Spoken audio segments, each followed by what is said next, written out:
Hello everybody and welcome back to the channel. My name is the Prince of FNAF, and if you're new here, please consider subscribing. And of course, if you like the content seen in today's video, then be sure to hit that like button and notification bell. That way you will indeed be notified for any awesome videos like this in the future.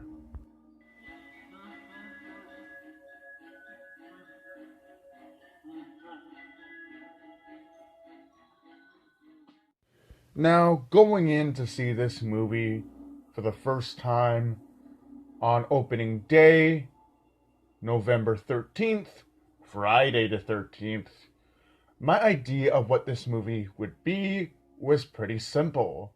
I expected this movie to be a lot like the movies, which I'm going to name right now: Walt Disney Pictures' Freaky Friday and John Carpenter's Halloween, in the sense that you can see elements from each of these films in the movie. You of course have the main plot of the movie of the two characters switching from each other's bodies, and then you have the serial killer who says nothing, like the idea of Michael Myers in Halloween. Now, the serial killer does talk every once in a while, but throughout most of the movie he doesn't talk. And I like that they play that fear, is that when the killer does say something, you know it's going to be something fucked up. He's going to be putting down our main character or his friends or something along the lines. Now, I like how they play into both of the characters' lives. We know that our main character, who is Millie, she has a very nice life. She's there for everybody. She has 3 different friends, and everything is pretty good for her. She has a nice, loving family, great friends, and everything like that.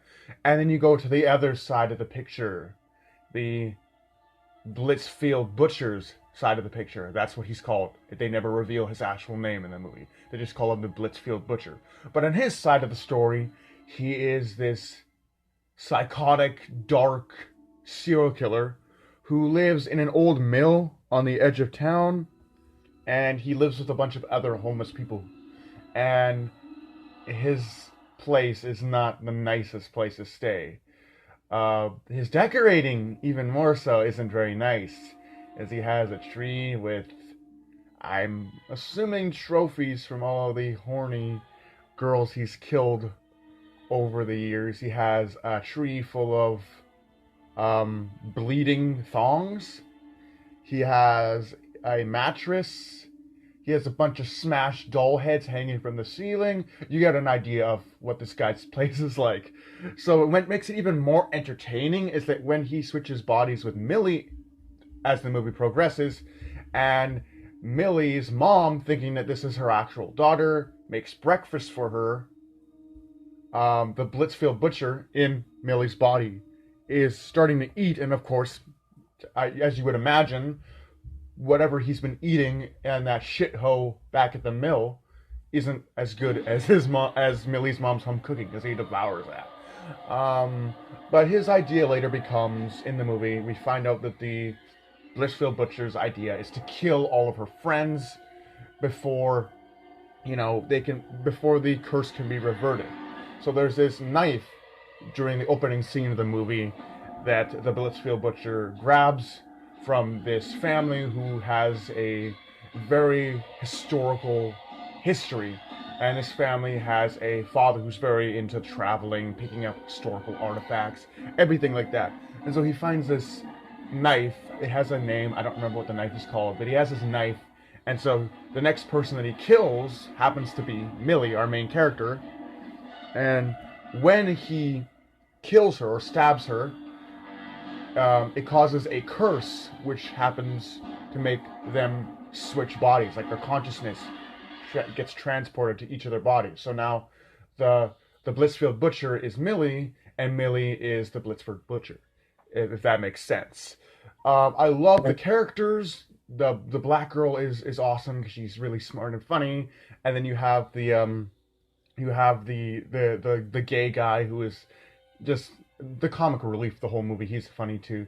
I like the characters. They're very well put together. The movie is well written, as it has a tendency to be extremely funny and hilarious at times.